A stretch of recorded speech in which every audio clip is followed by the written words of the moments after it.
Bismillahirrahmanirrahim. Assalamualaikum warahmatullahi wabarakatuh. Teman-teman, video ini saya mau bagi tips plus solusi menghadapi karyawan yang gak ada kerjaan. Jadi plus solusinya ya, solusinya saya kasih ide sedikit aja.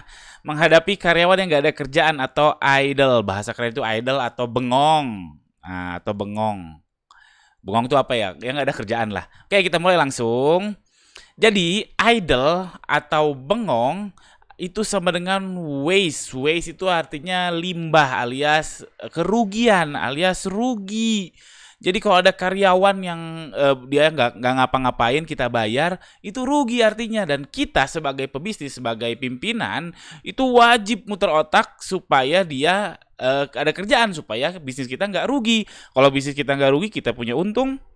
Kita lebih banyak punya karyawan, lebih banyak hilang pengangguran. Itulah tugas pebisnis sebenarnya. Jadi menghilangkan pengangguran, selain itu cuan juga untuk diri kita atau untuk ya itulah. Oke, jadi ingat ya, kalau karyawan Anda nganggur itu artinya rugi. Saya kasih contoh gini. Jadi kalau di korporat besar itu kadang saya menemukan beberapa kali, mungkin Anda juga sering melihat. Jadi karyawan datang absen, lalu sarapan, dia sarapannya mending kalau di mejanya ya, tapi sarapannya keluar kantor beli nasi kuning apa, dan mending kalau cuma 10 menit, kadang-kadang 30 menit sampai 60 menit baru mulai kerja. Ini juga waste, ini artinya kerugian. Oke, kalau satu orang itu mending ya.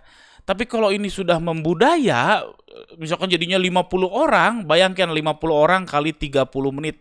Itu berarti ya sekitar 150, ya berapa jam itu Anda rugi, berapa jam perusahaan itu membayar seseorang tanpa mendapatkan hasil dari orang tersebut. Gara-gara dia sarapan.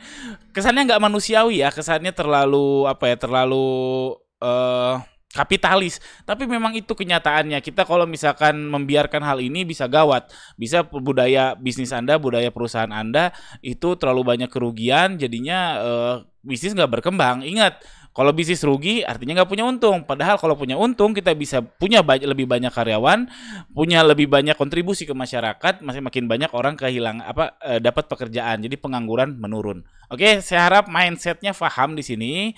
Oke, kita lanjut. Saya langsung ngasih solusi plus pengalaman saya. Jadi solusi pertama adalah cari side project. Saya katakan YouTube. Saya alhamdulillah waktu itu saya punya divisi kreatif 3 orang. Waktu itu belum ada Canva ya, jadi masih ribet banget lah. Harus pakai Photoshop, harus pakai, ya pokoknya ribet lah. Alhasil saya pikir ya sudah, kita ngerjain YouTube. Kita bikin YouTube untuk YouTube yang baju Yuli. Itu sampai 18 subscriber, 18 ribuan lah, 18 ribu subscriber saat ini. Dan itu lumayan. Saya dapat uang nih sekitar 300 ribu. Ini dulu dimulainya karena kami rajin bikin konten YouTube. Ini 300 ribu kecil sih dibanding gaji mereka, tapi sebenarnya saya nggak hanya satu channel YouTube, saya bikin 3. Jadi saya bikin 3 channel YouTube. Salah satunya adalah channel YouTube tutorial. Ini lumayan banget hasilnya loh. Jadi channel YouTube tutorial ini awalnya dari admin kan suka ditanyain nih hal-hal yang sama oleh customer. Misalkan, Kak atau Mbak, gimana caranya beli barang 2 varian 1 keranjang. Oh, kok banyak sekali yang nanya gitu. Saya pikir ya sudah, kita bikin konten YouTube-nya. Alhasil saya bikin channel YouTube namanya Tutorial Milenial nih, pendapatannya 22 juta per bulan. Dan sekarang tim YouTube saya itu ada 3 orang full time kerja di YouTube ini, karena lumayan banget. Makanya kalau channel saya ini sebenarnya nggak channel pribadi saya yang atas nama Gani Rozaki ini bukan untuk nyari uang banget, karena kalau untuk nyari uang lebih baik saya fokus saja ke tutorial milenial. Saya juga bikin konten. Dan awalnya tutorial biasa, tutorial Shopee, tutorial Lazada dan seterusnya. Lama-kelamaan ketemu yang bagusnya apa, ternyata tutorial bikin video. Dan sekarang jadinya full bahasa Inggris. Dan itu lumayan banget duitnya, padahal dari side project. Jadi inilah mengapa banyak pebisnis yang bisnisnya tuh nggak hanya satu, karena melihat peluang, melihat yang kayak gini. Kalau saya melihat karyawan saya nganggur, ya udah saya bikin side project. Lalu ada proyekan yang lain, contohnya kayak photoshoot. Misalkan teman-teman punya fotografer, itu kan sayang banget kalau dia nganggur nggak ada kerjaan. Ya udah terima aja proyek photoshoot dari online shop lain, ya nggak ada salahnya toh. Atau kalau punya penjahit, ya terima aja maklunan dari brand yang lain, nggak ada salahnya sama sekali. Ingat, ini menghilangkan kerugian. Jadi menghilangkan rugi daripada dia bengong, mending ngerjakan sesuatu yang ada added value-nya buat perusahaan Anda. Lalu saya pernah juga melakukan kerajinan. Ini cocoknya untuk yang fashion ya. Jadi kami itu banyak sekali limbahnya. Jadi limbah itu dibikin kerajinan seperti bros, lalu seperti pita. Ini bikinnya memang nggak gampang ya, ngejelimet gitu. Harus pelan-pelan, harus cantik-cantik. Tapi daripada nganggur, waktu itu saya suruh gitu. Lalu itu dijadikan bonus buat pelanggan, dan pelanggan senang, alhamdulillah. Tapi itu udah lama ya, saya udah lama ngerjain itu, udah nggak dikerjain lagi karena sekarang alhamdulillah udah jarang nggak ada kerjaan, alhamdulillah. Lalu ada ide-ide lain yang belum saya eksekusi, yaitu Shopee Live. Kami lakukan Shopee Live, tapi nggak terus-terusan. Kami maksimal 1 jam lah karyawan tuh. Nah, kalau teman-teman karyawan yang nganggur, suruh aja Shopee Live, rally Shopee Live dari pagi sampai sore kalau perlu. Ya setidaknya menambah exposure teman-teman di Shopee. Lalu bisa jadi kurir dalam kota. Ini juga belum sempat saya eksekusi karena alhamdulillah udah nggak ada kerja. Udah selalu ada kerjaan. Jadi teman-teman bisa bikin promo nih. Misalkan teman-teman di Bekasi, free ongkir Bekasi hari ini doang, karena teman-teman tahu di situ ada 2 karyawan nganggur, jadiin aja kurir, lumayan dia ngirim-ngirim dari tempat ke tempat dan kasih gratis ongkir buat si customer, itu lumayan banget.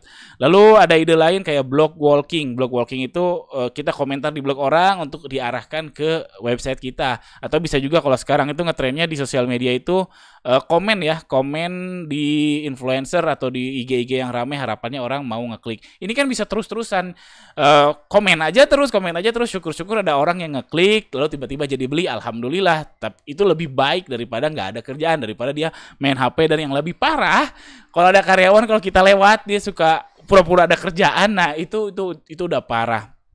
Oke, lalu solusi kedua yang saya bisa tawarkan adalah training. Jadi training ini maksudnya adalah dia belajar lintas pekerjaannya. Misalkan admin belajar jadi gudang, tim gudang ya, gudang belajar jadi admin, dan seterusnya, muter-muter. Tim kreatif belajar jadi gudang, tim admin belajar ngelola IG, dan seterusnya. Itu membuat karyawan jadi serba bisa. Cuman hati-hati toksik ya, karena saya alami betul waktu saya kerja dulu, saya pun mengalami hal yang sama, menjadi toksik dan berpikiran ini kan bukan tugas saya. Waktu itu saya jadi QC lah, QC engineer namanya. Waktu itu disuruh ini itu kan bukan tugas saya toksik. Itu enggak banget. Padahal dari sisi perusahaan, kalau punya karyawan yang serba bisa itu untung, alias nggak rugi. Karena apa? Formasinya bisa diutak-atik. Jadi kadang di admin banyak kerjaan, kadang di gudang nggak banyak kerjaan, itu bisa dialokasikan alias puter-puter formasi. Ini enak banget. Belum lagi kalau misalkan ada 1 orang gak masuk, tenang aja, si orang itu masih bisa karena sudah diajarkan, sudah di training menjadi posisi yang kosong tadi. Lalu solusi selanjutnya adalah delegasi ya teman-teman. Anda cek dulu, Anda lebih sibuk nggak pekerjaan teknis dibanding karyawan Anda. Kalau ternyata karyawan Anda bengong dan Anda sibuk sendiri, berarti ada yang salah. Berarti Anda membuat desain struktur organisasi Anda belum bagus, alias harusnya Anda ngasih kerjaan-kerjaan yang Anda lakukan ke karyawan. Itu namanya delegasi.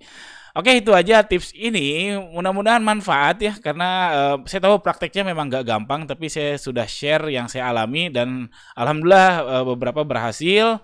Mudah-mudahan teman-teman bisa mempraktekannya. Jika teman-teman suka, tolong subscribe channel ini. Jika ada pertanyaan, jangan ragu untuk tuliskan di kolom komentar di bawah. Sekian, assalamualaikum warahmatullahi wabarakatuh.